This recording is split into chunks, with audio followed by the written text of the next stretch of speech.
Hi అండి, welcome to crazy recipes. నేను మీ మాదిరిని. ఇవాల్టి మన టేస్టీ రెసిపీ ఏంటంటే కేవలం పావు కప్పు పాలతోటే అరకిలోకి పైగా పాలకోవాని తయారు చేయొచ్చు. దీనికోసం మనకి ఒక పావు కప్పు పంచదార, అలాగే పావు కప్పు కాగపెట్టి చల్లార్చిన పాలను కూడా యాడ్ చేసుకోవాలి. ముందుగా ఈ పాలల్లోకి ఈ పంచదార అంతా కూడా కలిసేలాగా బాగా కలుపుదాము. ఇక్కడ నేను స్టవ్ ఏమీ ఆన్ చేయలేదండి, జస్ట్ పాలల్లోకి పంచదార మాత్రమే కలుపుకుంటున్నాను. చూడండి, ఇలాగా మొత్తం అంతా కూడా బాగా కలిసిపోయింది కదా. ఈ కన్సిస్టెన్సీ వచ్చాక దీంట్లోకి ఒక కప్పు మిల్క్ పౌడర్ ని యాడ్ చేసుకుందాము. పాలపొడి అండి, ఏ బ్రాండ్ పాలపొడైనా వేసుకోవచ్చు. ఇలాగా కొంచెం కొంచెంగా వేసుకుంటూ పాలపొడి మొత్తం కూడా ఈ మిశ్రమంలోకి బాగా కలిసేలాగా కలుపుకుందాము. ఈ రెసిపీ తయారు చేసుకోవటానికి అడుగు అంటని మందపాటి బాండీని కానీ మందపాటి గిన్నెను కానీ పెట్టుకోండి. ఇలా మొత్తం కలిపిన తర్వాత స్టవ్ మీద ఈ మిశ్రమాన్ని పెట్టి లో టు మీడియం ఫ్లేమ్లోకి ఫ్లేమ్ని అడ్జస్ట్ చేసుకొని, చూసారా, ఇదంతా కూడా మనకి చక్కగా ఉడుకుతూ ఉంటుంది, అలాగే దగ్గర పడుతూ ఉంటుంది. ఇదంతా కూడా దగ్గర పడేదాకా ఉడకనివ్వాలి. వీడియోలో చూపిస్తున్నట్టుగా మధ్య మధ్యలో 2 స్పూన్ల నెయ్యిని యాడ్ చేసుకోండి. నెయ్యి యాడ్ చేసుకోవటం వల్ల ఈ కోవా టేస్ట్ ఇంకా పెరుగుతుందండి, అలాగే మనకి అడుగు కూడా అంటకుండా ఉంటుంది. మనకి కొంచెం చేత్తో తడిచే పెట్టండి, తడిచే పెట్టి కొంచెం తీసుకోండి. ఉండలాగా కడితే మనకి కరెక్ట్ కన్సిస్టెన్సీ వచ్చినట్టు. వీడియోలో చూపిస్తున్నట్టుగా ఈ విధంగా వచ్చేస్తే సరిపోతుంది. మరీ చల్లగా అవ్వకుండా కొంచెం వేడిగా ఉన్నప్పుడే దీన్ని ఖచ్చితంగా ఒక 5 నిమిషాల పాటు ఇలా నొక్కుకోవాలి. చేతులకి అతుక్కుంటుంది అనుకుంటే కొంచెం నెయ్యిని చేతులకి రాసుకొని ఇలాగా వీడియోలో చూపిస్తున్నట్టుగా చిన్న చిన్న ఉండల్ని చేసి ఫింగర్ తోటి మధ్యలోకి ఒక ఇంప్రెషన్ ఇవ్వండి.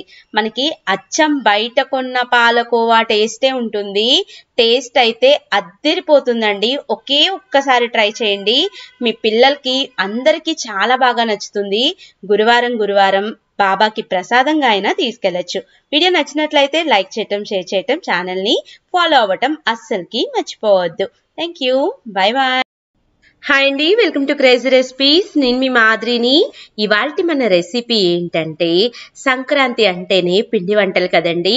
దాంట్లో ముఖ్యమైనది బూందీ లడ్డూలు కూడా. బూందీ లడ్డూలు నేను చెప్పినట్టు గనక మీరు చేసుకుంటే ఒకేసారి 30 నుంచి 40 లడ్లు దాకా చేయొచ్చు. అవి కూడా పెద్ద పెద్ద లడ్డూలండి. మీకు నెల రోజులైనా కూడా మెత్తగానే నోట్లో వేస్తే కరిగిపోయేలాగే ఉంటాయి. పర్ఫెక్ట్ కొలతలతోటి చిన్న చిన్న చిట్కాలతోటి ఈ రెసిపీని ఎలా తయారు చేసుకోవాలో, అలాగే ఏమేమి ఇంగ్రీడియంట్స్ కావాలో చూద్దామా. ముందుగా ఇక్కడ నేను ఒక జల్లెడని తీసుకున్నాను. జల్లెడలోకి 2 కప్పుల శనగపిండిని యాడ్ చేస్తున్నాను. ముందు 1 కప్పు వేసుకొని దాని మొత్తాన్ని కూడా పూర్తిగా జల్లెడ పట్టుకుంటున్నానండి. ఈ జల్లెడ పట్టడం మాత్రం మీరు కంపల్సరీ చేయాలి. అప్పుడే మనకి లడ్డూలు అనేవి చాలా పర్ఫెక్ట్గా, చాలా బూందీ అనేది ప్రతి డ్రాప్ కూడా పర్ఫెక్ట్ గా పడుతుంది. అందుకోసమని మనం ముందుగా తీసుకున్న ఈ 2 కప్పుల శనగపిండిని ఇలాగా జల్లెడ పట్టుకుందాము. పిండిలో ఎలాంటి ఉండలు లేకుండా ఇలాగ పర్ఫెక్ట్ గా అణువు కూడా చల్లడ ఉండాలండి. ఇప్పుడు ఏదైతే కప్పుతోటి 2 కప్పులు తీసుకున్నామో శనగపిండి, అదే కప్పుతోటి 1 కప్పు వాటర్ ని యాడ్ చేసుకోవాలి. పర్ఫెక్ట్ మెజర్మెంట్ అండి. మీరు 1 చుక్క నీళ్లు తక్కువ వేయాల్సిన అవసరం లేదు, 1 చుక్క ఎక్కువ వేయాల్సిన అవసరం లేదు. 2 కప్పుల పిండికి కప్పు నీళ్ళైతే సరిపోతుంది. పిండి కన్సిస్టెన్సీ ఈ విధంగా ఉండాలి. ఇప్పుడు గెరిటతోటి ఈ విధంగా పిండిని తీసుకొని మనం బూందీ గెరిటలోకి వేసుకోవాలి. బూందీ గెరిట మనకి ఏ సూపర్ మార్కెట్లో అయినా, స్టీల్ షాపుల్లో అయినా కానీ మనకి బాగా దొరుకుతాయండి. నూనె మాత్రం బాగా వేడిగా అయ్యేలాగా చూసుకోండి. వేడిగా అయ్యాక గెరిటతోటి పిండిని బూందీ గెరిట మధ్యలోకి వేసి ఇలాగా రౌండ్ గా తిప్పాలండి. ఇలాగ తిప్పుతూనే ఉండాలి కంటిన్యూస్ గా. చూడండి, ప్రతి బూందీ కూడా మనకి పర్ఫెక్ట్ రౌండ్ షేప్ లో వచ్చింది. ఒకసారి బూందీ వేశాక ఆ గెరిటని శుభ్రంగా ఇలాగా పిండి మొత్తాన్ని కూడా తుడుచుకోండి. అప్పుడే మీకు నెక్స్ట్ వాయ వేయటానికి ఆ బూందీ కూడా కరెక్ట్ గా పర్ఫెక్ట్ గా షేప్ లోకి వస్తుంది. చూడండి, మనకి పర్ఫెక్ట్ గా బూందీ బూందీ అన్నీ కూడా ఎంత రౌండ్గా వచ్చాయో ఇదే విధంగా మనం మిగిలిన అన్ని బూందీని కూడా తయారు చేసుకోవాలి. ఇంకొకటి, ఈ బూందీ అనేవి మనకి గోల్డెన్ కలర్ అవ్వకూడదండి. ఇలాగా కొంచెం మెత్తగా ఉన్నప్పుడే తీసి పక్కన పెట్టుకోవాలి. అలా అని మరీ పచ్చిగా ఉన్నప్పుడు కాదండి, గోల్డెన్ కలర్ మాత్రం అవ్వకూడదు. అప్పుడే మనకి లడ్డూలు చాలా రోజులు మెత్తగా ఉంటాయి. ఏదైతే కప్పుతోటి మనం 2 కప్పుల శనగపిండిని తీసుకున్నామో అదే కప్పుతోటి 2 కప్పుల పంచదారని కూడా తీసుకోవాలి. ఇక్కడ ఈ పంచదారలోకి ఎన్ని నీళ్లు పోసుకోవాలో కూడా పర్ఫెక్ట్ మెజర్మెంట్ చెప్తున్నాను చూడండి. 1 కప్పు మీద ఇంకొక పావు కప్పు మాత్రమే ఎక్స్ట్రాగా వాటర్ని యాడ్ చేసుకోండి. కరెక్ట్ మెజర్మెంట్ అండి. ఇంతకన్నా మీకు ఒక్క చుక్క కూడా నీళ్లు ఎక్కువ పట్టవు. ముందుగా పంచదార అంతా కూడా నీళ్ళల్లోకి బాగా కరిగిపోయేలాగా చూసుకోవాలి. తర్వాత మనం ఏం చేయాలంటే, ఇది లేత తీగ పాకం అనేది రావాలి. పాకం అనేది మరీ ముదురుగా ఉండకూడదు. ఇలాగా మనం చేత్తో పట్టుకుంటే ఒక దారం లాగా రావాలి. ఆ పాకం చూడటం కూడా పర్ఫెక్ట్ గా చూసుకోవాలండి. అప్పుడే మనకి లడ్డూలు చాలా బాగా వస్తాయి. ఇలాగా పాకం మరుగుతున్నప్పుడే దీంట్లోకి ఫ్రెష్ గా దంచుకున్న ఒక 2 యాలకుల్ని పొడిగా చేసుకొని ఈ యాలకుల పొడిని కూడా దీంట్లోకి వేసుకుందాము. చూడండి, ఇలాగా మొత్తం అంతా కూడా మనకి బాగా కలిసిపోయింది కదా. ఇప్పుడు మనం పాకం ఎలా ఉండాలో కూడా చూపిస్తాను చూడండి. జస్ట్ లేత తీగ పాకం రావాలండి. ఈ విధంగా వస్తే సరిపోతుంది, ఒక సన్న దారం లాగా. ఇప్పుడు ఈ పాకంలోకి ముందుగా మనం ప్రిపేర్ చేసుకున్న బూందీ మొత్తాన్ని కూడా యాడ్ చేసేసుకుందాము. ఇప్పుడు ఫ్లేమ్ ని మీడియంలోకి అడ్జస్ట్ చేసుకోండి. అడ్జస్ట్ చేసుకొని ఈ బూందీ అంతా కూడా పంచదార పాకంలోకి బాగా మిక్స్ అయ్యేలాగా మిక్స్ చేసుకుందాము. 3 నిమిషాల పాటు మాత్రమే మీడియం ఫ్లేమ్లో పెట్టి స్టవ్ మీద ఉంచాలండి.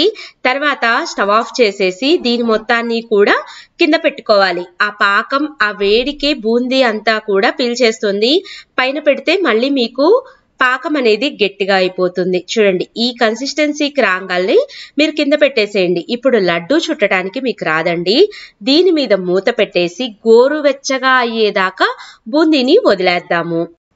ఇప్పుడు మనకి బూందీలో అక్కడక్కడ డ్రై ఫ్రూట్స్, జీడిపప్పు, కిస్మిస్ తగిలితే చాలా రుచిగా ఉంటుంది కదా. అందుకని ఒక 2 స్పూన్ల నెయ్యిని వేడి చేసుకొని చిన్న ముక్కలుగా చేసిన జీడిపప్పుల్ని అలాగే కిస్మిస్ ని కూడా యాడ్ చేసుకోండి. ఈ 2 కూడా బాగా ఫ్రై అయ్యేలాగా ఫ్రై చేసుకోండి. జీడిపప్పు సగం వేగాక మాత్రమే మీరు కిస్మిస్ ని వేయాలండి, లేదా ఫస్ట్ కిస్మిస్ ని వేస్తే మాడిపోయే ఛాన్సెస్ ఉంటాయి. చూడండి, మనకి పర్ఫెక్ట్ గా ఇవన్నీ ఫ్రై అయిపోయినాయి కదా. ఇప్పుడు మనకి బూందీ కూడా గోరువెచ్చగా అయిపోయి ఉంటుంది. ఇప్పుడు దీంట్లోకి ముందుగా మనం వేయించి పెట్టుకున్న ఈ డ్రై ఫ్రూట్స్ మొత్తాన్ని కూడా యాడ్ చేసుకుందాము. మొత్తంలోకి ఇదంతా కూడా డ్రై ఫ్రూట్స్ బాగా మిక్స్ అయ్యేలాగా మిక్స్ చేసుకోండి. ఎప్పుడైనా కానీ మనం ఇలాగ స్వీట్ రెసిపీస్ చేసేటప్పుడు ఒక చిన్న ముక్క పచ్చకర్పూరం ఎస్పెషల్లీ లడ్డూల్లోకి వేస్తే ఆ లడ్డు రుచే మారిపోతుందండి. చాలా అంటే చాలా రుచిగా ఉంటుంది. స్వీట్ వల్ల చాలా మందికి గొంతు నొప్పి అలా వస్తుంటాయి కదండి, జలుబు అలా చేస్తుంటాయి కదా. పచ్చకర్పూరం వేస్తే రుచికి రుచి బాగుంటుంది, అలాగే ఆరోగ్యానికి కూడా మంచిది.